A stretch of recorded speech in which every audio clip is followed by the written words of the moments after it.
عن ابن عباس رضي الله تعالى عنهما قال أوحى الله تعالى عز وجل إلى عيسى بن مريم فقال يا عيسى آمن بمحمد وأمر من أمتك إلى آخر।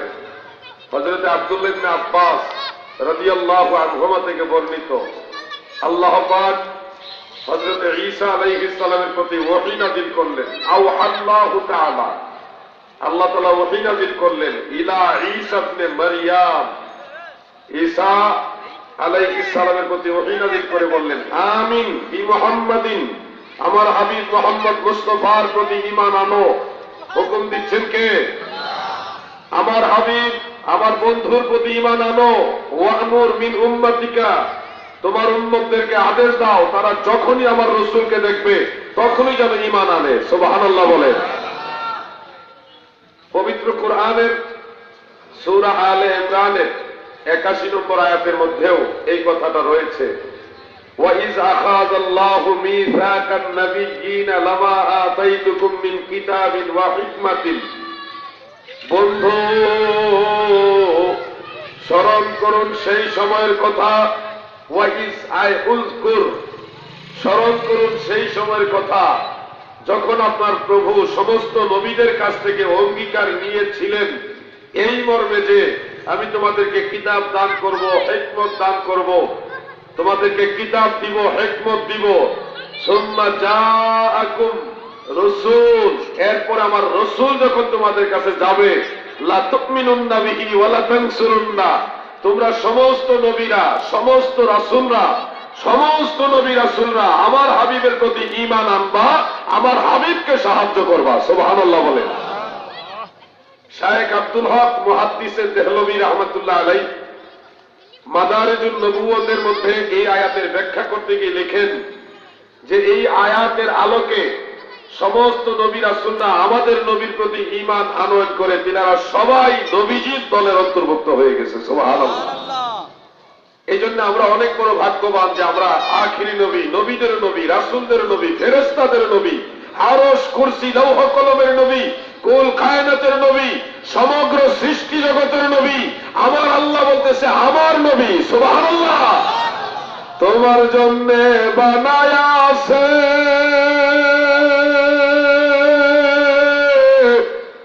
আমার আল্লাহ এই সারাটা দুনিয়া গো নবী, নবী তুমি ইমামুল আম্বিয়া, নবী তুমি ইমামুল আম্বিয়া।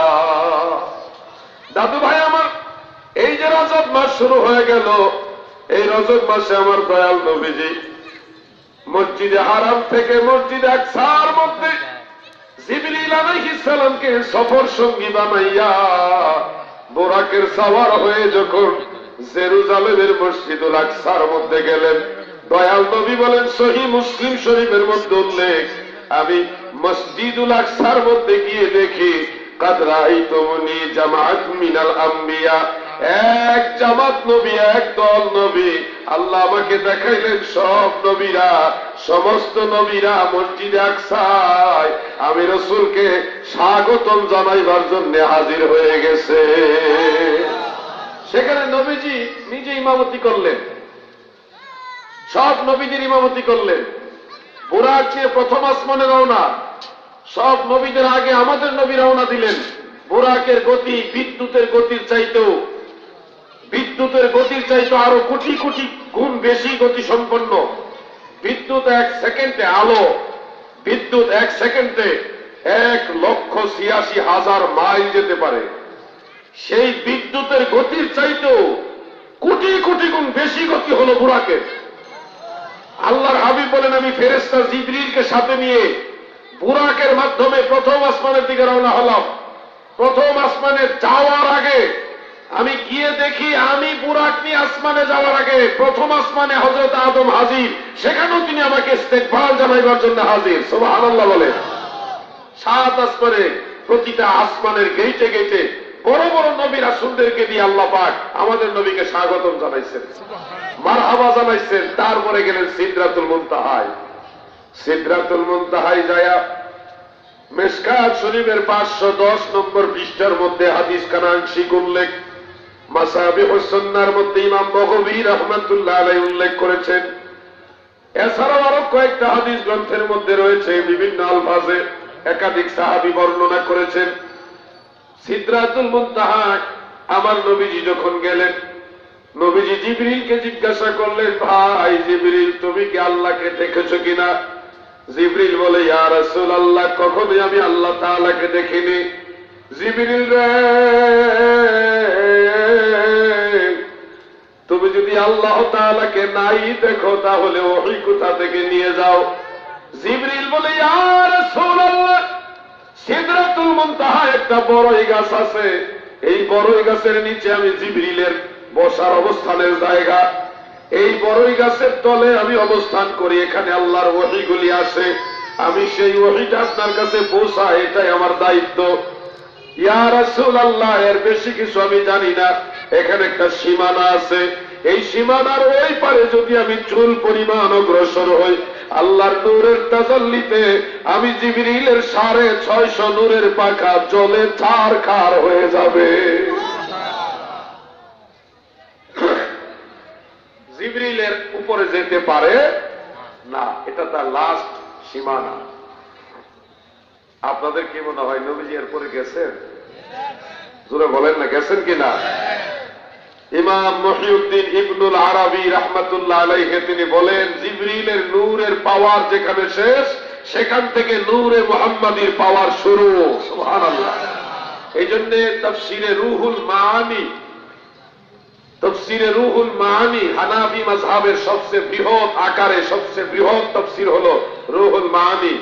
সেই কিতাবে আল্লামা মাহমুদ আলুসি বাগদাদি হানাফি রাহিমাহুল্লাহ নূরের তাফসীর করতে গিয়ে লেখেন, আজিমুন ওয়া হুয়া নূরুল আনওয়ার, আজিমুন ওয়া নূরুল আনওয়ার ওয়া হুয়া নবিয়ুল মুখতার, অর্থাৎ তিনি হলেন সবচেয়ে বড় নূর, ওয়া নূরুল আনওয়ার, এবং সমস্ত নূরের নূর, তিনি নবী মুখতার মুহাম্মদ মুস্তাফা সাল্লাল্লাহু আলাইহি ওয়াসাল্লাম। আমার দয়াল নবীজির নূরের মর্যাদা সম্মান পাওয়ার জিবরিলের না, শুধু সমস্ত নূরের ঊর্ধ্বে। সুবহানাল্লাহ।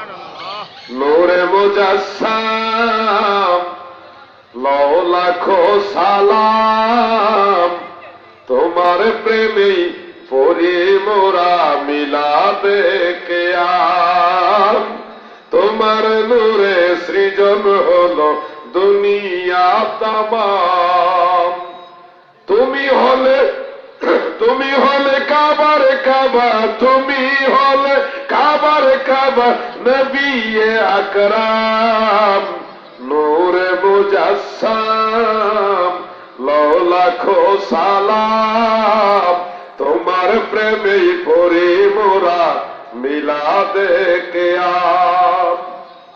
অনেক ভাইরা আছেন, কষ্ট করে দাঁড়িয়ে আছেন, ওনারা যদি দাঁড়াতেই আনন্দ বোধ করে তাহলে দাঁড়িয়ে থাকুক, আমাদের কোনো প্রেশার নেই। তবে মেহেরবানি করে জান্নাতের বাগানে যদি কোনো সংকোচ বোধ না রেখে বসেন তাহলে আহ্বান, আপনারা বসে যান, বসার চেষ্টা করেন। আল্লাহ আপনাদের সবাইকে জান্নাতের বাগানে আসছেন, আল্লাহ তো কবুল করছে বিদায় আসছেন, এই বাগানের এক একটা ফুল হিসেবে বসে যাওয়ার তৌফিক দান করুক, বলেন আমিন। আমি গলাটা খুব ভালো করে ধাপ দিয়ে বলি, একটু দরুদ শরীফ পড়েন। আল্লাহুম্মা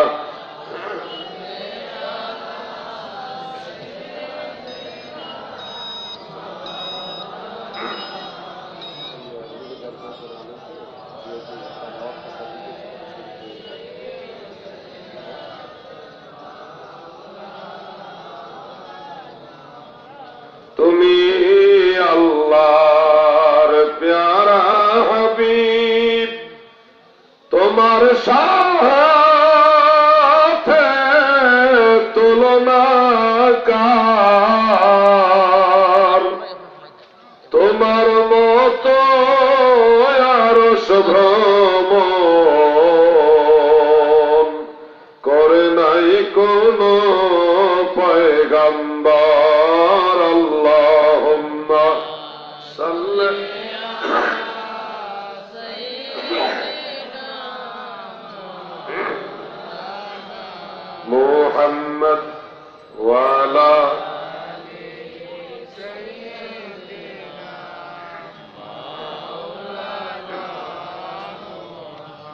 ভাইয়ের আমার, সিদরাতুল মুনতাহা পার হয়ে নবীজি রওনা দিলেন রফের মাধ্যমে। ইমামে কাসতালানি মাওয়াহিবুল লাদুনিয়া এবং নুরউদ্দিন আলী হালাবি সিরাতে হালাবিয়ার মধ্যে উল্লেখ করেছেন, আমার নবীজি রফের মাধ্যমে রওনা দিলেন। ঠিকানা এবার লা মাকান, গন্তব্য এবার লা মাকান, আর সে আজিম নয়, আরো উপরে যেই জায়গায় যাচ্ছেন সেই জায়গা সম্পর্কে আমার আল্লাহ ছাড়া আর কেউ জানে না। সুবহানাল্লাহ। দাদু ভাই আমার, আমাদের দেশে কিছু নয়া নয়া মিঠা সুন্নি আছে, ওনারা নবীজি আরশে আজিমে মেরাজের সময় গেছেন এটা মানতে নারাজ। আসলে এরা সুন্নি না, লেবেল লাগাইছে সুন্নি, ভিতরে ইবনু আব্দুল ওয়াহ্হাব নজদির দালাল। আলাউদ্দিন জিহাদির কথা একটু চিন্তা হইলো, 2 দিন আগে পরে দেখবেন এটাই ঠিক।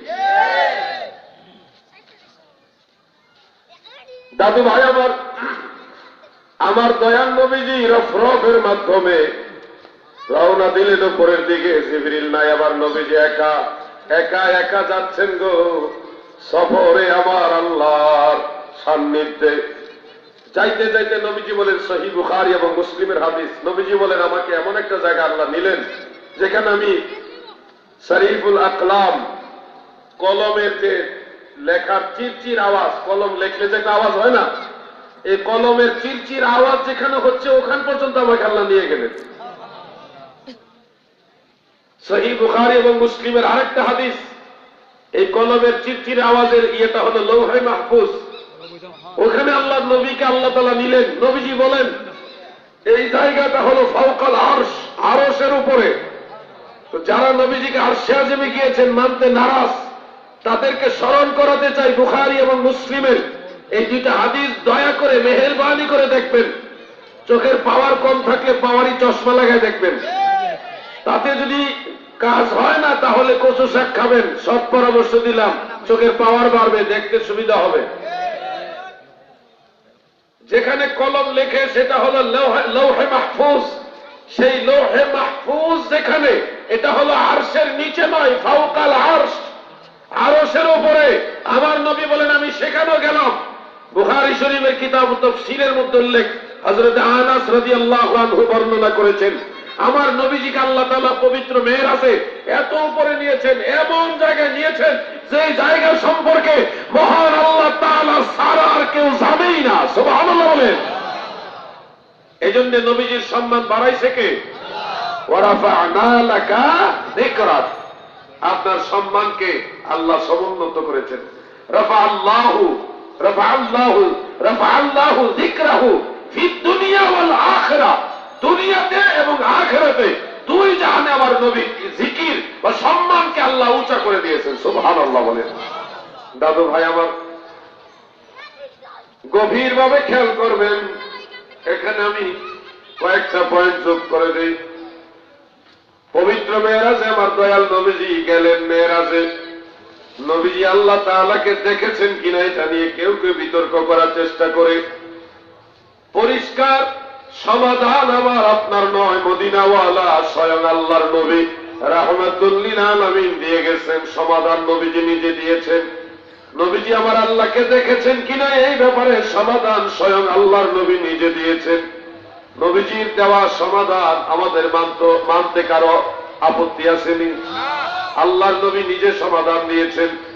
জগৎ বিখ্যাত মুসনাদ আহমদ, ইমাম আহমদ বিন হাম্বল রাহমাতুল্লাহ আলাইহির সেই মুসনাদের মধ্যে সম্পূর্ণ সহিহ সনদে হাদিস কানা উল্লেখ রয়েছে। আমার নবীজির হাদিস, عن ابن عباس رضي الله تعالى عنهما قال قال رسول الله صلى الله عليه وآله وسلم رأيت ربي عز وجل। হযরত আব্দুল্লাহ ইবনে আব্বাস বর্ণনা করেন, আমার দয়াল নবী বলেন, দুনিয়ার মানুষেরা শোনো, আল্লাহর নবী বলেন, রাইতু রাব্বি আযজা ওয়া জাল্লা, আমি নিজে আমার আল্লাহকে চর্মচোখ দ্বারা দেখেছি। সুবহানাল্লাহ। রাইতু শব্দটা চর্মচোখ দ্বারা দেখাকে বোঝায়, স্বপ্নে দেখা নয়। রাইতু শব্দ যখন আছে এটা চর্মচক্ষু দ্বারা দেখাকে বোঝায়, স্বপ্নে নয়। তবে এখানে একটা বিষয় হলো, লা তুদরিকুহুল আবসার, কোন চোখ তাকে দেখে না, দেখতে পারে না, কোরআন কারীমের মধ্যে রয়েছে। এখানে কোরআনের মধ্যে বলা হয়েছে কোন চোখ আল্লাহকে দেখতে পারে না, ওয়া হুয়া ইউদরিকুহুল আবসার, বরং আল্লাহ নিজেই সমস্ত চোখগুলিকে দেখেন। মানে সসীম কখনো অসীমকে আয়ত্তে আনতে পারে না, অসীম সসীমকে আয়ত্তে রাখে, এটাই বাস্তবতা। কোরআনের এই আয়াতের সাথে রাইতু রাব্বি এর কোনো কন্ট্রাডিকশন নেই। তাফসীরে মাজহারির মধ্যে গাজী সানাউল্লাহ পানিপাতি রাহমাতুল্লাহ আলাইহি এবং তাফসীরে রুহুল বায়ানের মধ্যে ইমামুল হারামাইন আল্লামা ইসমাইল হাক্কি হানাফি রাহমাতুল্লাহ আলাইহি, যিনি কাবা ঘরের হানাফি মুসাল্লার ইমাম ছিলেন, তিনি বলেছেন, এই আয়াতের তাফসীর করতে গিয়ে লেখেন, আমার নবীজি চর্ম চক্ষু দ্বারা আল্লাহকে দেখেছেন। এই কথার সাথে লা তুদরিকুহুল আবসারের কন্ট্রাডিকশন নেই, কারণ এই জগতে পৃথিবীতে থেকে কেউ চর্ম চক্ষু দ্বারা আল্লাহকে দেখতে পারবে না, এটা সঠিক, এটা কোরআনের কথা। কিন্তু নবীজি আল্লাহকে চর্মচক্ষু দ্বারা দেখেছেন, এই পৃথিবী দেখে নয়, নবীজি আল্লাহকে চর্মচক্ষু দ্বারা দেখেছেন লা মাকানে গিয়ে। অতএব এই পৃথিবীর আইন ওখানে দেখানো হবে না, নবীজি যেখানে দেখাচ্ছে, নবীজি আল্লাহকে যেখানে দেখেছে ওইখানে এই আইন চলে না। সুবহানাল্লাহ।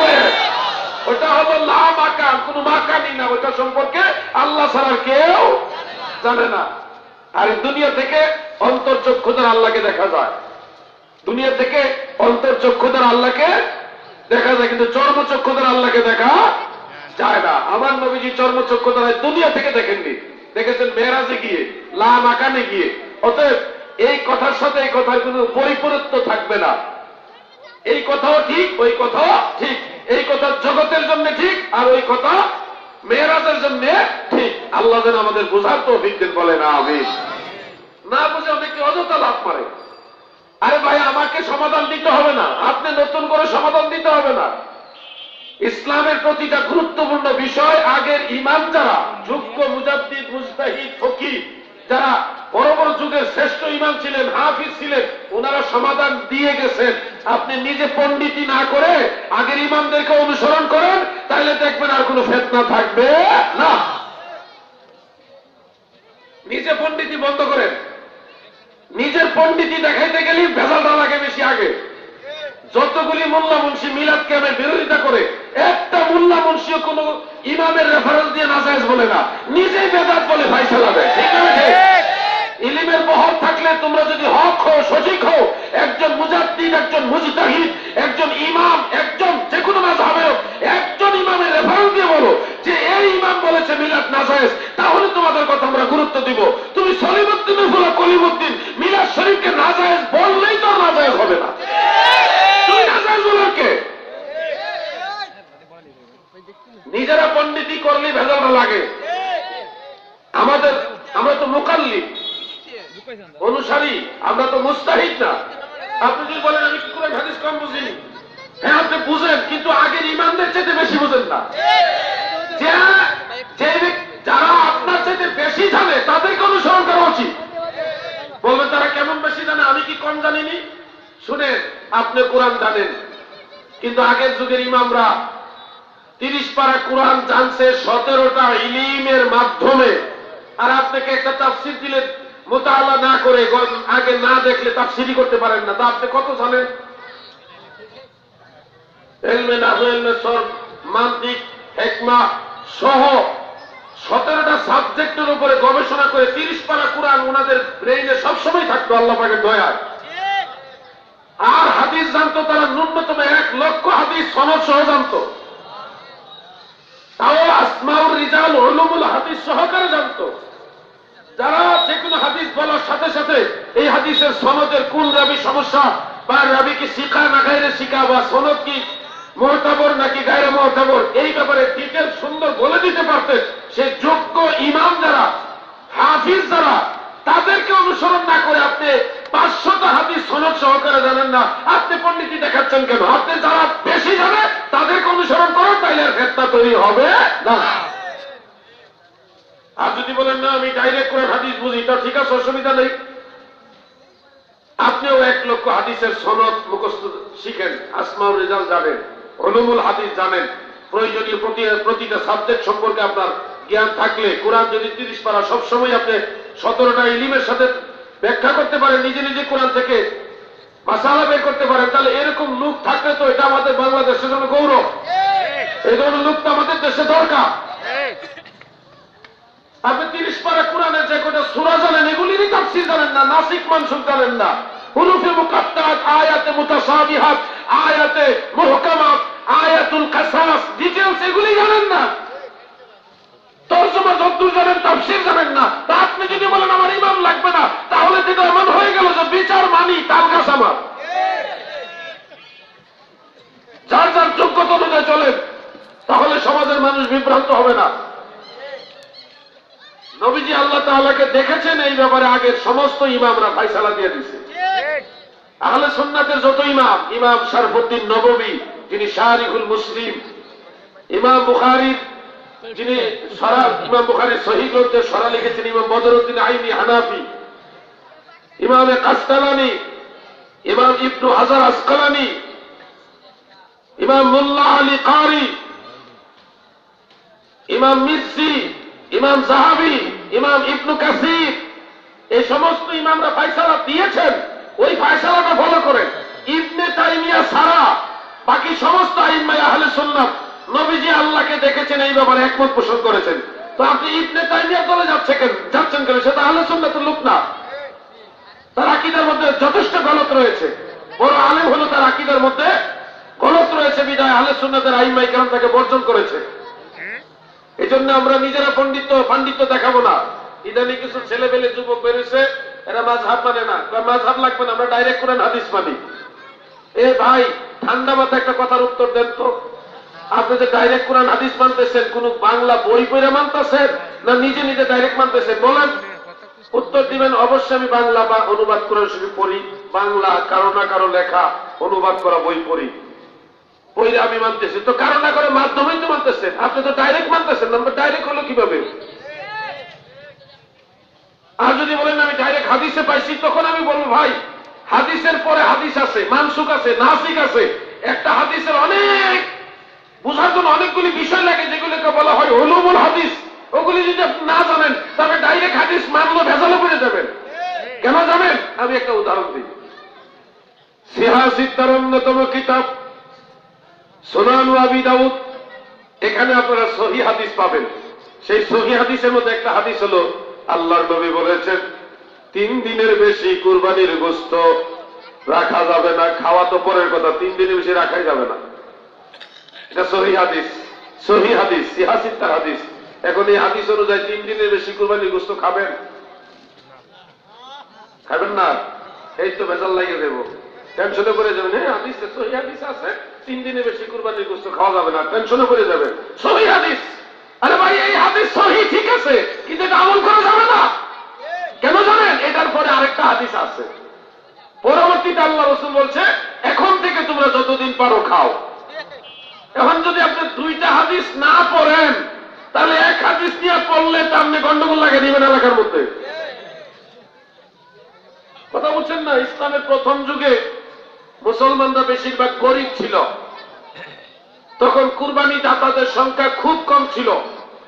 এই জন্য নবীজি কুরবানি দাতাদের উদ্দেশ্যে বলেছিলেন তোমরা 3 দিনে বেশি গরুর গোশত, কুরবানির গোশত খাবে না। সেই সুবাদে 3 দিনে তার একটা গরু খেয়ে শেষ করা যায় না, উটও শেষ করা যায় না। তো যারা ধনী সাহাবী তারা নিজেরা কিছু খেতেন, বাকিটা গরিব সাহাবীদেরকে বিতরণ করতেন। সবাই কুরবানির গোশত খাওয়ার আনন্দ উপভোগ করতেন। ওই সময়ের জন্য এই প্রেক্ষাপট অনুযায়ী রাসূল পাক বলেছিলেন 3 দিনে বেশি কুরবানির গোশত খেও না। ওই সময় গরিব সাহাবারা এই উপলক্ষে পেয়ে যেত, সবাই ঈদের আনন্দ ভাগাভাগি করত। কিন্তু পরবর্তীতে মুসলমানদের অর্থনৈতিক অবস্থা যখন কিছুটা ভালো হয়ে গেল, তখন নবীজি বলছে এখন থেকে তোমরা যতদিন পারো কুরবানির গোশত রেখে খেতে পারো। এখন 2টা হাদিস আমরা জানি বিদায় শেষেরটা মানি, প্রথমটা মানসুখ হয়ে গেছে, রহিত হয়ে গেছে। মানে আপনি একটা হাদিস পাইলে যদি কোন সহিহ হাদিস আছে, তো লাগবে তো গন্ডগোল একটা। ডাইরেক্ট হাদিস মানা ভালো, কিন্তু যোগ্যতা না থাকলে সরাসরি হাদিস মানতে গেলে ফিতনা তৈরি হয়ে যাবে। যোগ্য আলেম যারা তাদেরকে অনুসরণ করেন, ফাসআলু আহলা যিকরি ইন কুনতুম লা তা'লামুন। তোমরা যে বিষয়ে যে কোনো বিষয় না জানলে যারা জানে আহলে জিকির মানে আহলে ইলম, যারা জাননেওয়ালা তাদেরকে জিজ্ঞাসা করো, এটাই হলো আল্লাহর কোরআনের বিধান। আপনি নিজে নিজে পণ্ডিতি না করে সূরা ফাতিহার দিকে তাকান। আমার আল্লাহ বলেন ইহদিনাস সিরাতাল মুস্তাকিম সিরাতাল্লাযীনা আন'আমতা আলাইহিম। আমাদের শিক্ষা দিলেন আল্লাহ, আমাদেরকে সরল সঠিক পথে পরিচালিত করুন, যেই পথে আপনার নিয়ামতপ্রাপ্ত বান্দারা পরিচালিত হয়েছে। আপনি নিজে নিজের বানানো পথে না চলে নিয়ামতপ্রাপ্ত বান্দারা যেই পথে চলেছে সেই পথ অনুসরণ করেন, তাহলে জান্নাতের পথ পেয়ে যাবে। ঠিক না বেঠে? এগুলি মনে রাখতে হবে আপনাদের। হাদিস পাইছে, সহিহ হাদিস বুখারী শরীফে আছে, সহিহ হাদিস। এই জন্য উনি রুকুতে যাওয়ার সময়টা করে, রুকু থেকে উঠার সময়টা করে, 3 রাকাতে যারা সময়টা করে খালি রফউল ইয়াদাইন বারবার খালি হাত উঠাচ্ছে, ওনার দলিল সহিহ হাদিস আছে। আরে ভাই শুনো, হাদিস তুমি একটা পড়লে চলবে না, একতরফা হাদিস পড়লে হবে না, আরো হাদিস আছে, সবগুলি পড়তে হবে তোমাকে। যদি নিজে নিজেই হাদিস মানতে চাও যে আমি কারো সহযোগিতা নেব না, আমি ডাইরেক্ট নিজে নিজে হাদিস মানবো, তো তুমি কিছু হাদিস জানলা বাকি জানলা না, তাহলে তো তুমি পেছে পড়বা, তুমি নিজেও পেছে পড়বা, মানুষেরও পেছে ফেলাইবা। তুমি সবগুলি জানার চেষ্টা করো। যেমন আমি একটা উদাহরণ হিসেবে 2টা বা 3টা হাদিস বলি, খেয়াল করে শুনবে। নামাজের মধ্যে তাকবীরে তাহরিমার সময় 2 হাত মোবারক নবীজি উঠাতেন, রুকুতে যাওয়ার সময় হাত উঠাতেন, রুকু থেকে উঠার সময় নবীজি 2 হাত উঠাতেন, 3য় রাকাতে দাঁড়ানোর সময় এইভাবে রফউল ইয়াদাইন নবীজি করতেন। এই মর্মে সহিহ বুখারীতে হাদিস আছে। হাদিসটা বর্ণনা করেছেন হযরতে আব্দুল্লাহ ইবনে ওমর রাদিয়াল্লাহু আনহুমা। সাহাবীর নামটা মনে রাখবেন, আব্দুল্লাহ ইবনে ওমর। পুরোটা মনে না থাকলে ইবনে ওমর মনে থাকবে, থাকবে না? আপনাকে আমার উপর গুসা নাকি? আব্দুল্লাহ ইবনে ওমর রাদিয়াল্লাহু আনহুমা তিনি বর্ণনা করেছেন দয়াল নবীজি সালাত আদায় করার সময় বারবার রফউল ইয়াদাইন করেছেন, বারবার হাত উঠাইছেন। এটা বুখারী শরীফ আছে, সহিহ হাদিস। এই হাদিস পরে আমার কিছু ভাইরা তিনারাও শুরু করে দিয়েছেন বারবার হাত উঠাতে হবে, বারবার হাত উঠাতে হবে। আমি বলবো ভাই মাথাটা ঠান্ডা করে শোনো, আরো হাদিস আছে। আমরা কেন বারবার হাত উঠাই না? শুধু তাকবীরে তাহরিমার সময় হাত উঠাই কেন? এছাড়া বারবার উঠাই না কেন? আরো হাদিস আমরা পড়ছি, পুরাটা ফাইনাল শেষ পর্যন্ত চূড়ান্ত পর্যন্ত আমরা জানি বিদায় বারবার উঠাই না। বলবেন কি জানেন? বলেন, শোনো আমি বলি। সাহাবীর নামটা কি বলেন? আব্দুল্লাহ ইবনে ওমর রাদিয়াল্লাহু তাআলা আনহুমা। তিনি বর্ণনা করেছেন বারবার হাত ওঠানোর হাদিস। এবার তিনি আরেকটা হাদিস পরে বয়ান করেছেন। সেই হাদিসটা বুখারী শরীফে পাইবা না, এটা পাইবা ইমাম বুখারীর 1 নম্বর উস্তাদ ইমাম হুমায়দি রাহমাতুল্লাহ আলাইহির কিতাবে। ইমাম বুখারীর 1 নম্বর উস্তাদ। কয় নম্বর উস্তাদ? কারণ 1 নম্বর বলার কারণ হলো ওনার নামটা সহিহ বুখারীতে 1 নম্বরে উনি উল্লেখ করেছেন। অবিহি ক্বালা হাদাসানা আল হুমায়দি। প্রথম ইমাম হুমায়দির নাম ইমাম বুখারী সহিহ বুখারীর মধ্যে উল্লেখ করেছেন। ইমাম বুখারী রাহমাতুল্লাহ আলাইহি মুসনাদে হুমায়দির জিলদে সানি 277 পৃষ্ঠা, সেখানে বিশুদ্ধ সনদ ইমাম হুমায়দি ইমাম জুহরি থেকে বর্ণনা করেছেন। ইমাম জুহরি সালেম ইবনে আব্দুল্লাহ থেকে বর্ণনা করেছেন। তিনি আব্দুল্লাহ ইবনে ওমর থেকে, তিনার বাবা আব্দুল্লাহ ইবনে ওমর থেকে বর্ণনা করেন। তিনি বলেন রাইতু রাসূলুল্লাহি সাল্লাল্লাহু আলাইহি ওয়াসাল্লাম ইযা ইফতাহা আস-সালাহ রাফা ইয়াদাইহি হাত্তা হাযাতা বিউযুনাইহি আও সাদরিয়াইহি। অর্থাৎ আব্দুল্লাহ ইবনে ওমর বলেন আমি আল্লাহর রাসূলের দিকে নজর করলাম, নজর করে দেখলাম নবীজি ইযা ইফতাহা আস-সালাহ, নবীজি যখন নামাজ শুরু করতেন রাফা ইয়াদাইহি, তিনি হাত উঠাতেন, উঁচা করতেন। মুসলিম শরীফ আছে কানের লতি পর্যন্ত হাত উঠাতেন। আর মুসনাদ হুমায়দির মধ্যে উল্লেখ যে সিনা মুবারক বা কাঁধ মুবারক পর্যন্ত হাত উঠাতেন। খুব খেয়াল করবেন, বিভিন্ন হাদিসে বিভিন্ন শব্দে এই কথাটা আছে। এরপরে আব্দুল্লাহ ইবনে ওমর বলেন ওয়াইজা আরাদা আইয়ারকা ওয়া রাফা ওয়া ইয়ারফাউ রাসাহু মিনার রুকুই। ওয়াইজা আরাদা আইয়ারকা, যখন নবীজি রুকু করার ইরাদা করতেন বা রুকু করতেন, ওয়া ইয়ারফাউ রাসাহু মিনার রুকুই, এবং রুকু থেকে যখন নবীজি মাথা মোবারক উঠাতেন ফালা ইয়ারফাউ, তখন নবীজির হাত উঠাইতেন না। ওয়ালা বাইনা সাজদাতাইনে, এবং দুই সেজদার মাঝেও নবীজি বারবার হাত উঠাতেন না। এটাও বর্ণনা করেছেন হযরত আব্দুল্লাহ ইবনে ওমর, একই সাহাবী। কিন্তু বুখারী শরীফ আপনি পাবেন আব্দুল্লাহ ইবনে ওমর রাদিয়াল্লাহু আনহুমা বর্ণনা করেছেন নবীজি বারবার হাত উঠাইছেন। কিন্তু সেই একই সাহাবী পরবর্তীতে হাদিস বয়ান করেছেন যে নবীজি শুধু তাকবীরে তাহরিমার সময় হাত উঠাইছেন, এছাড়া ফালা ইয়ারফাউ, আর হাত উঠান নাই। এটাও কিন্তু সহিহ হাদিস। আমরা দুইটা সহিহ হাদিস জানি, আপনি একটা জানেন, এই জন্য ফিতনা তৈরি করে ফেলছেন। আপনি একটা পড়ছেন সহিহ বুখারী পাইছেন, সহিহ হাদিস পাইছেন, এই বারবার হাত উঠাতে হবে, সহিহ হাদিস আছে। আর মিয়া ভাই আরো সহিহ হাদিস আছে, ওটাও জানার চেষ্টা করতে হবে আপনাকে। যদি বলেন যে হাদি ভাই একবার হাত উঠানোর হাদিসটা যে পরের, বারবার হাত উঠানোর হাদিসটা যে আগে, এটা আপনি কেমনে বুঝলেন? একবারেরটা আগের, বারবারেরটা পরেরও তো হতে পারে। আপনি কেমনে বুঝলেন যে বারবার হাত উঠানোরটা আগের আর পরের হলো একবারেরটা? আপনি কিভাবে বুঝে নিলেন? যেটা পরের সেটাই আমল করতে হবে। নবীজি ফাইনাল যেটা করে দিয়ে গেছে ওটা আমল করতে হয়। আমরা কিভাবে বুঝলাম যে শুধু তাকবীরে তাহরিমার সময় হাত উঠানোর, একবার হাত উঠানোর হাদিসটা শেষের হাদিস?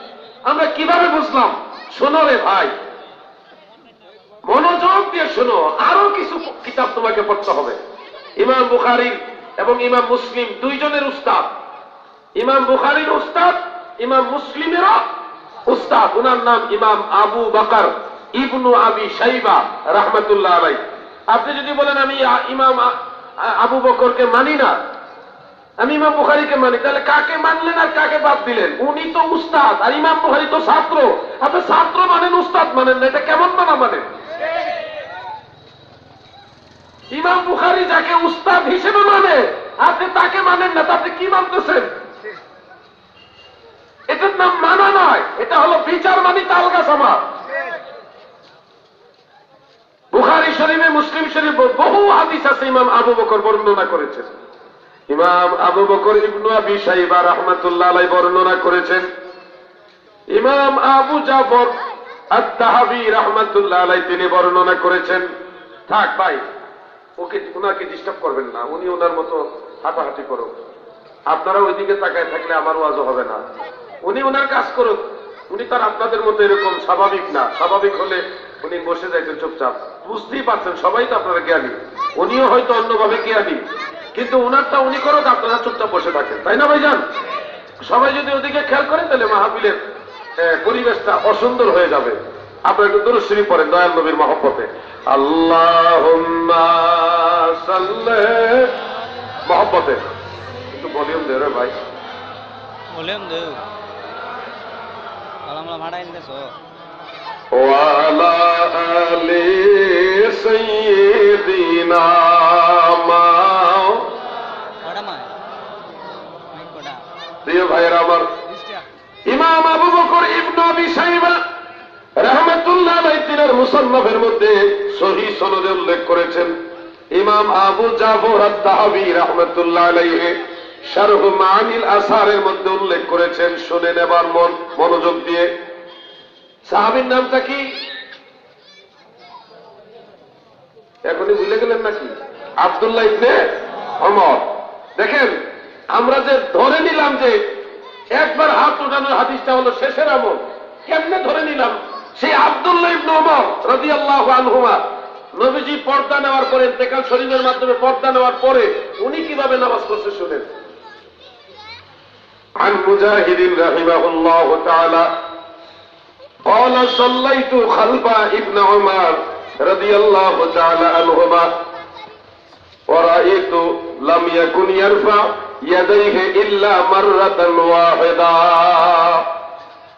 হযরতে মুজাহিদ রাহমাতুল্লাহ আলাইহি বলেন, আমি আব্দুল্লাহ ইবনে ওমরের পিছনে সালাত আদায় করেছি, নামাজ পড়েছি গো। আব্দুল্লাহ ইবনে ওমরকে দেখেছি তিনি শুধুমাত্র একবার ব্যতীত লাম ইয়াকুন ইয়ারফা ইয়াদাইহি ইল্লা মাররাতান ওয়াহিদা, শুধুমাত্র একবার ছাড়া আব্দুল্লাহ ইবনে ওমর আর হাত উঠাতেন না। এবার আপনি একটু বাস্তবতায় খেয়াল করেন। আব্দুল্লাহ ইবনে ওমর তিনি নবীজি পর্দা নেওয়ার পরেও একবার হাত উঠাইছে, বারবার উঠাইছে না। যে আব্দুল্লাহ ইবনে ওমর বারবার হাত উঠানোর হাদিস বয়ান করেছে, আবার একবার হাত উঠানোর হাদিসও বয়ান করেছে, ব্যক্তিত্ব একজন। তো উনি আল্লাহ রসুলের ইন্তেকাল শরীফের পরে, পর্দা নেওয়ার পরে, নবীজি তো সশরীরে জিন্দা, পর্দা নেওয়ার পরে আব্দুল্লাহ ইবনে ওমর ব্যক্তিগতভাবে উনি নামাজ পড়াইলে উনি একবারই হাত উঠাতেন। এ থেকে বুঝে নিলাম যে নবীজি সর্বশেষ একবার হাত উঠাইছে বিধায় আব্দুল্লাহ ইবনে ওমর নবীজি পর্দা নেওয়ার পরেও তিনি একবারই হাত উঠাইছে। সুবহানাল্লাহ বলে। বিষয়টা কি আপনাদের বুঝতে কষ্ট হয়েছে? এখান থেকে আমরা বুঝছি যে ফাইনাল আমল হলো একবার হাত উঠানো। আমরা সবগুলি হাদিস পড়ছি বিধায় আমরা ফিতনার মধ্যে জড়িত হইনি। আপনি একটা পড়ছেন, হ্যাঁ সহিহ হাদিস, ওটাও সহিহ হাদিস। দাদু, সহিহ হাদিস হইলেই যে আমল করতে পারবেন তা নয়। আপনি দেখতে হবে এটা নাসিখ না মানসুখ, আগের না পরে, ওটা আপনি দেখতে হবে। কোরআন শরীফের অনেক আয়াত আছে যে আয়াতগুলি কোরআনের অংশ, কোরআনের আয়াত, কিন্তু ওগুলো আমল করা যায় না মানসুখ হওয়ার কারণে। আপনি হয়তো এটা বুঝবেন না, যে কোনো আলেমকে জিজ্ঞাসা করবেন, মাদ্রাসা পড়ুয়া যে কোনো আলেমকে জিজ্ঞাসা করবেন যে হুজুর কোরআন শরীফে নাকি কিছু আয়াত আছে যেগুলি আমল করা যায় না, এরকম বলবেন, জিজ্ঞাসা করবেন, দেখবেন উনি কি বলে। কোরআন শরীফে বহু আয়াত আছে যেগুলোকে বলা হয় মানসুখ আয়াত। মানসুখ মানে রহিত। এক সময় আল্লাহ বিধান দিছিলেন, ওই বিধানটা পরবর্তীতে আল্লাহ অফ করে দিছে, বন্ধ করে দিছে। এক সময় মদ খাওয়া জায়েজ ছিল, জানা আছে তো আপনাদের, কিন্তু পরবর্তীতে আল্লাহ তাআলা মদ খাওয়া নিষেধ করছে। এখন আপনাকে আগের আয়াত পরের আয়াত, আগের হাদিস পরের হাদিস, এগুলি না জানা থাকলে আপনাকে অবশ্যই এগুলি জানতে হবে। যদি না জানেন নিজেও ফিতনায় পড়বেন, মানুষকে ফিতনার মধ্যে ফেলাইবেন। সহিহ হাদিস, আরে ভাই সহিহ হাদিস তুমি মানবা, আমি মানবো না কেন? তো সহিহ হাদিস তুমি শুধু একটা মানলে হবে, বাকিগুলি মানবা না? তোমার সুবিধা মতো একটা সহিহ হাদিস নিলা, বাকি সহিহ হাদিসগুলি কে দিব তাহলে? সুবিধা মতো হাদিস নেওয়া, দলিল নেওয়া, সুবিধা মতো নেওয়া, এটা তো বিচার মানি তাল গাছ আমার হইল। আমার প্রতি কি আপনারা গুসা হচ্ছেন? আমি কারো বিরুদ্ধে বলছি না, আপনাকে সত্য কথা জানতে হবে, সঠিক তথ্যটা জানতে হবে, না হয় আপনি ফেতনার মধ্যে পড়বেন। যদি বলেন সৌদি আরবে, তাহলে তারা বারবার হাত উঠায় কেন? সৌদি আরবে যারা হাত উঠায় তারা শাফি মাযহাবের অনুসারী। শাফি মাযহাব তারা এটা জানলো না? শাফি মাযহাব তারা জানা না জানা বিষয় না। কোন মাযহাবের ইমাম, সবাই সব মাযহাবের ইমামরাই মুস্তাহিদ। কোন মুস্তাহিদ যখন গবেষণা করে একটা রায় দেয়, সেই রায়ের উপর আমল করলে যায় দর সওয়াব হয়, একটা সওয়াব হয়। ভুল হইলে একটা, আর সঠিক হইলে ডাবল সওয়াব। তখন শাফি মাযহাবের ইমাম উনি উনার গবেষণায় ফায়সালা দিছে বারবার হাত উঠানো যাবে। ওই গবেষণায় মুস্তাহিদের যে গবেষণাকে যারা অনুসরণ করে তারা নামাজও হবে, তাদের জন্য নামাজও হবে, সওয়াবও হবে।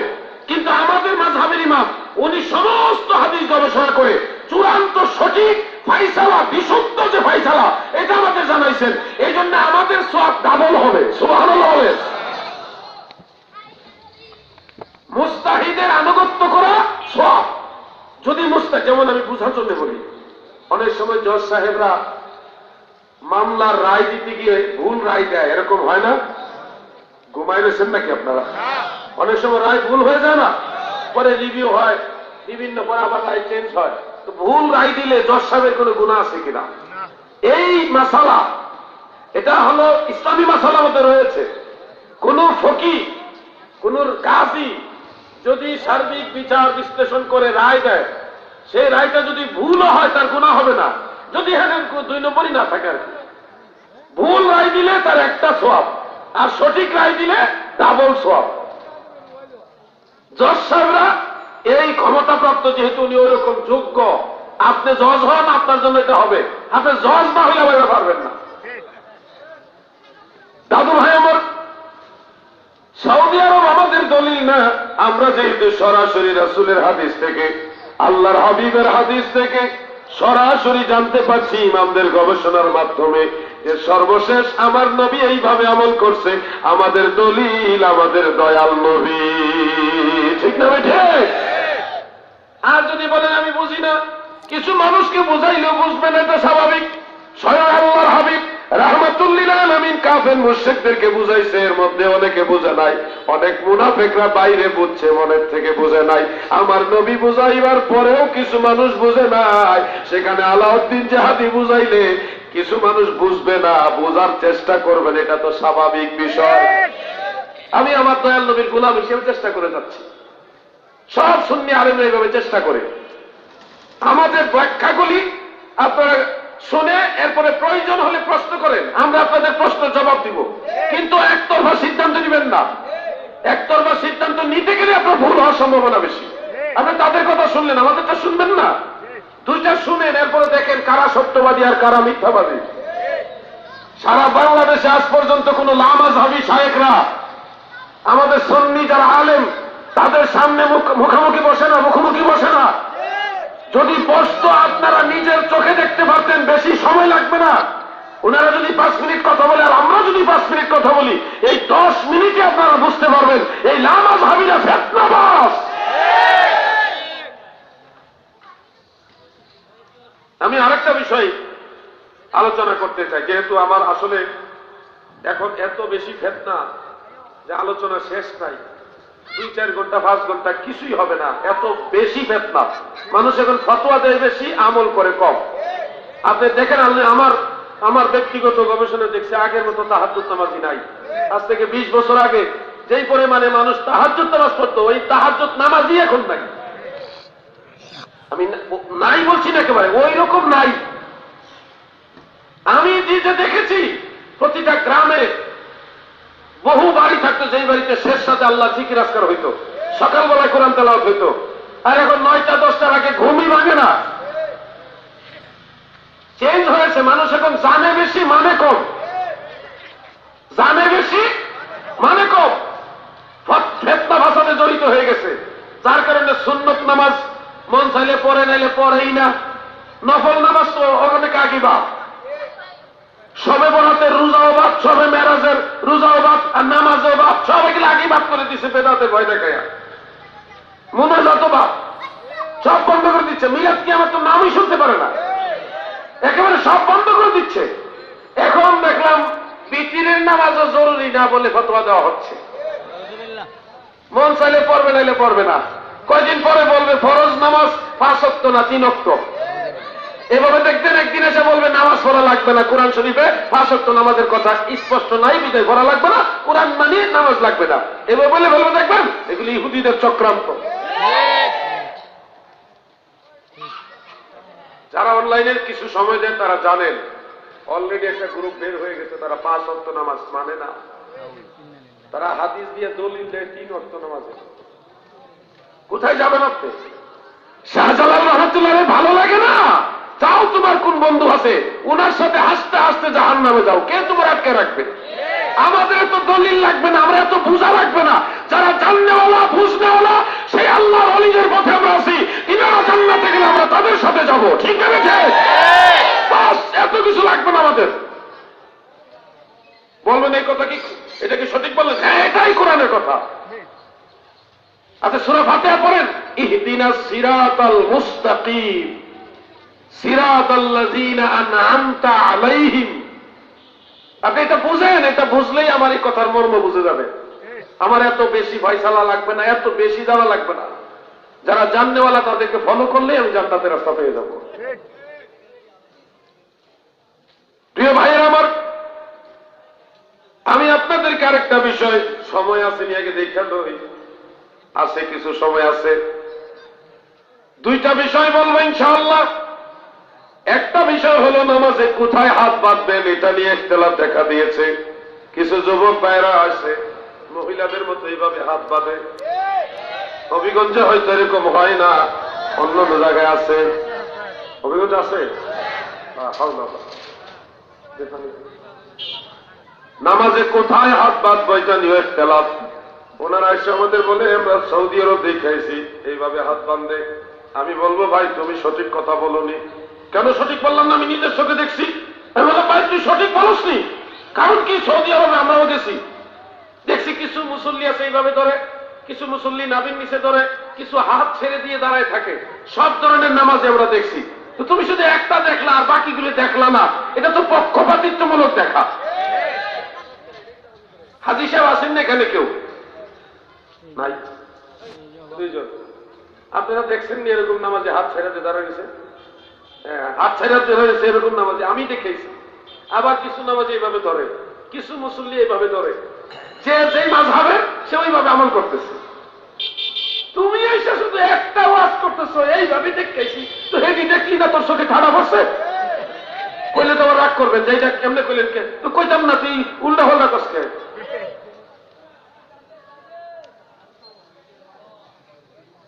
বুকের উপরে হাত বাঁধার ব্যাপারও হাদিস আছে, কিন্তু একটা হাদিসও সহিহ না।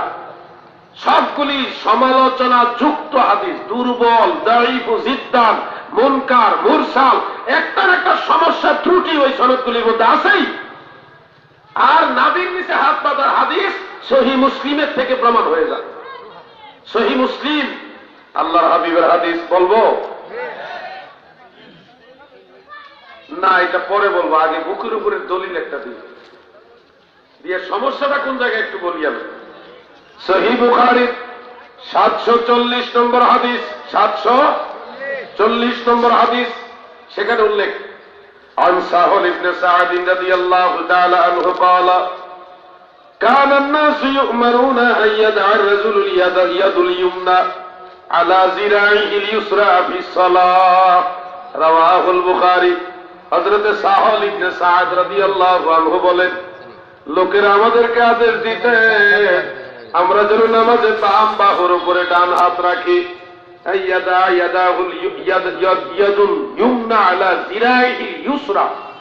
আমরা যেন বাম জেরা, জেরা মানে এই মধ্যমাগুলি অগ্রভাগ থেকে কোনই পর্যন্ত পুরাটাকে বলা হয় জেরা, বাহু। উনি বলতেছে আমাদেরকে আদেশ করা হতো আমরা যেন বাম জেরার উপরে ডান হাত রাখি। তা আপনি যদি এই হাদিস আমল, এখানে কিন্তু বুকের উপরের কথা নাই, নাভির নিচের কথাও নাই, কোন জায়গার কথা নাই, শুধু বলা আছে আমরা যেন বাম হাতের উপরে ডান হাত রাখি, এই মর্মে আমাদেরকে আদেশ করা হতো। আমি যদি বাম হাতের পুরাটার মধ্যে ডান হাতটা পুরাটা রাখি, তাহলে দেখেন তো হাত বুকের উপরে তো যায় না রে ভাই, বুকের নিচে থাকে, নাভির উপরে। হয়তো আমার হাতের ব্যাপারে আপনি সন্দিহান, কিন্তু আপনি নিজের হাত দিয়ে ট্রাই করে দেখেন, দেখেন না পুরা বাম হাতের উপর রেখে আপনি দেখেন বুকের উপর উঠে, ইচ্ছা করলে উঠাইতে পারবেন না। হাদিস হলো বুকের নিচে নাভির উপরে, আর আপনি দলিল দিচ্ছেন বুকের উপরে, এটা তো উল্টা পাল্টা দলিল হলো।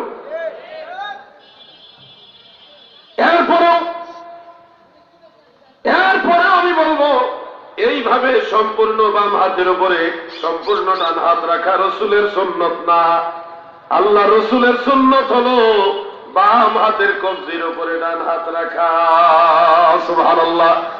কবজিতে ধরা হলো দয়াল নবীর সুন্নত। বলবেন এটা কোন দলিল আছে? খোলো বাইরে সহিহ মুসলিম, সুনান আবি দাউদ, সুনান নাসাই, মুসনাদ আহমদ, সহিহ ইবনে খুজাইমা, সহিহ ইবনে হিব্বান, মুসনাদ আহমদ, মুহজামুল কবির লিত্তাবারানি, মুসনাদ আবি আলা, মুসনাদ আবি দাউদ তালিসি, আর অনেক কিতাবে বিশেষ করে মওকুফ রূপে সহিহ বুখারীর 1198 নম্বর হাদিসের তরজমাতুল বাবের মধ্যে উল্লেখ, সহিহ বুখারী 1198 নম্বর হাদিস। সেখানেও দেখবেন, আমি একটা মতন আপনাদের পরে শোনাই, এইভাবে রয়েছে, আন ওয়াইল ইবনে হুজর রাদিয়াল্লাহু তাআলা আনহু قال نظرت الى النبي صلى الله عليه وسلم فقام فكبر حتى حاذت باذنيه ثم وضع يده اليمنى على كفه اليسرى। সাহাবী ওয়াইল ইবনে হুজর রাদিয়াল্লাহু আনহু বলেন, আমি আল্লাহর নবীর দিকে নজর করলাম গো,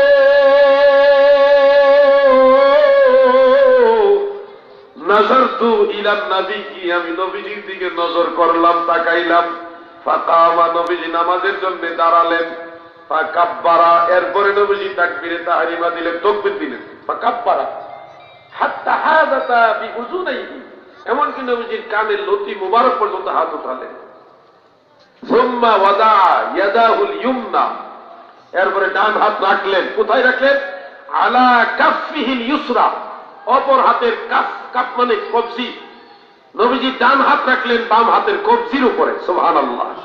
সহিহ হাদিস, এবার আমাকে একজন যুবক ভাই সহযোগিতা করেন, একটু সামনে আসেন, যে কোনো একজন যুবক ভাই আসলে আপনার মাধ্যমে আমি প্র্যাকটিক্যাল একটা বিষয় দেখাবো। আপনি যুবক না, আরো কম বয়সী বলবেন, আসুন। এই যে আমার এই ভাই চলবে, সুন্দর। আপনি নিরপেক্ষ আগে বিষয়টা বুঝবেন, বুঝেন আগে। নবীজি কবজি মুবারকে ধরেছেন, আমিও কবজিকে ধরলাম। ধরে আপনি নিরপেক্ষ হবেন, উপরেও ঠেলবেন না, নিচেও ঠেলবেন না, কোনো ঠেলাঠেলি দেবেন না, নিরপেক্ষ, কোনো দলাদলি আপনার দরকার নেই। এই কবজি যে ধরা অবস্থায় নর্মালি হাত যেখানে যায় ছাড়ে, নর্মাল, একেবারে কোনো উপরে ঠেলবেন না, নিচেও ঠেলবেন না, এভাবে কবজি যে ধরছেন আল্লাহ রসুল, এটা তো সত্য সহি। অতএব আপনি কবজিকে ধরে নর্মাল যেখানে যায় হাত এভাবে রাখেন। দেখেন তো আপনারা কোথায় গেছে হাত,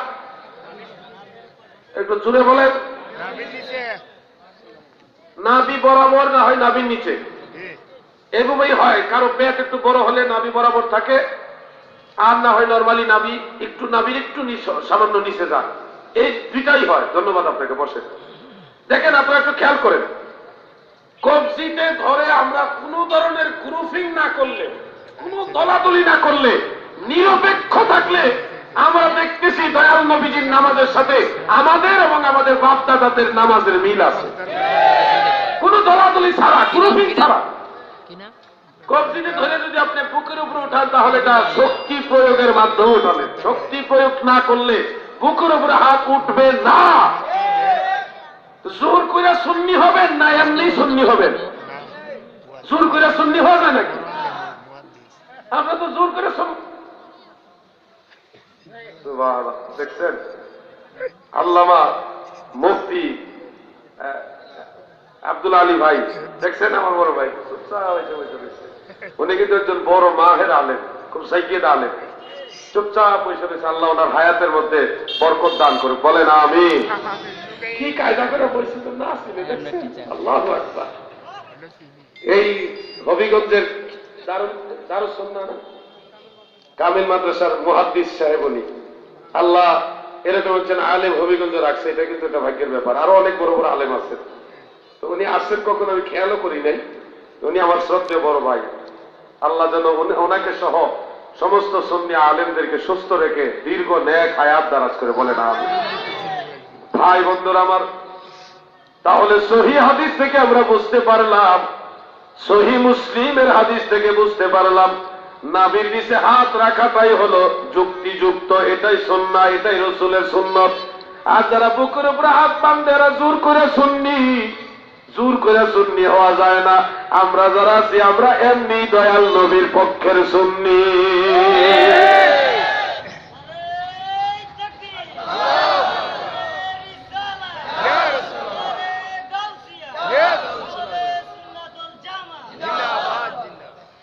এই জন্য আমার কথাগুলি ঠান্ডা মাথায় গ্রহণ করেন। আমি আজকে বেশি জোরে কথা বলছি না, চেষ্টা করতেছি প্রাঞ্জল ভাষায় বিষয়গুলি আপনাদের মধ্যে বলার জন্য। ফেতনায় যাবেন না দাদু, যারা নতুন নতুন মাসালা দিয়েছে তারাই ফেতনা সৃষ্টি করেছে। সারা বছর মানুষ দোয়া করেছে, এখন দোয়া বন্ধ করে দিচ্ছে, দোয়া বেদাত বলে। দোয়া করে নাকি বেদাত? হাস্যকর এগুলি কথা। দয়াল নবীজি মতলকান কোন ওয়াক্তের সাথে মুকাইয়্যদ করে নয়, মতলক আনিল ওয়াক্ত হিসেবে নবীজি বলেছেন আদ-দুআউ হুয়াল ইবাদাহ, দোয়া করা ইবাদত। এজন্য যখন সময় পাবেন, সুযোগ পাবেন, দোয়া করলে এটা ইবাদত হবে, বলেছেন আল্লাহ রাসূল। কে বলেছেন? আল্লাহ রাসূল। সেই হিসাবে আমরা জানাজার পরে দোয়া করি। আর অনেক দলিল আছে, আমরা জানাজার পরে দোয়া করি। অনেকে বেজার হন, দাদু বেজার হয়েন না, শুনেন আমি যেটা কথা বলি, আমার কথার মধ্যে ভুল থাকলে আপনি আমার ভাই হিসেবে শুধরাই দেন, কিন্তু আপনি রাগ করবেন না। কেন আমি জানাজার পরে দোয়া করি, কেন আমি জানাজার পরে দোয়া করতে চাই? শোনো ও ভাই, তুমি শোনো, আমার ভুল হলে শুধরাই দাও, আমাকে ভুল বুঝো না। আমার ভুল হলে শুধরাই দাও, তোমার ভুল হলে তুমি শুধরাই নাও। আমরা সবাই মিলে নবীর পথে চলবো, ঠিক না বেঠে? কোনো ঝগড়া করবো না। তুমি হয়তো বলবে জানাজার তাই দোয়া, জানাজাটাই দোয়া, এরপর আর দোয়া লাগে না। আমি বলবো ভাই, যদি এই কথাও মেনে নেই তাও তো দোয়া নাজায়েজ হয় না। জানাজা যদি দোয়া ধরে নেও, ইসলামী শরীয়তের দৃষ্টিতে একবার দোয়া হইলে আরেকবার দোয়া নিষেধ না। তুমি নিজেও এটা জানো। যদি জানাজার নামাজকে দোয়া ধরেন, এটা দোয়া, এরপরেও আরেকবার দোয়া করলে নিষেধ, এরকম দলিল তো ইসলামী শরিয়াতে নাই। হযরত আব্বাস রাদিয়াল্লাহু আনহুকে, নবীজির চাচা আব্বাস রাদিয়াল্লাহু আনহুকে নবীজি বলছেন, আপনি বেশি বেশি দোয়া করুন, বারবার দোয়া করুন। দোয়া বারবার নিষেধ না রে ভাই, তুমি কেন দোয়ার বিরুদ্ধে দাঁড়াচ্ছ? যে যুক্তিটা দিচ্ছে, যুক্তি তো দোয়ার বিরুদ্ধে না। আমি বলবো জানাজা দোয়া নয়, জানাজা সালাত। কেন বলবো? আমার আল্লাহ নিজে বলেছে জানাজা সালাত, আল্লাহর নবীও বলেছে জানাজা সালাত, তুমিও বলেছো জানাজা সালাত। শোনো, আমি মনে করাই দিই, সূরা তাওবা আয়াত নম্বর 84, কত নম্বর আয়াত বলেন না ভাইজান, ঘুমাই দিচ্ছেন নাকি? আল্লাহ তাআলা সেখানে জানাজার সম্পর্কে বলেন, ওয়ালা তুসাল্লি আলা আহাদিন মিনহুম মাতা আবাদা ইলা আখির।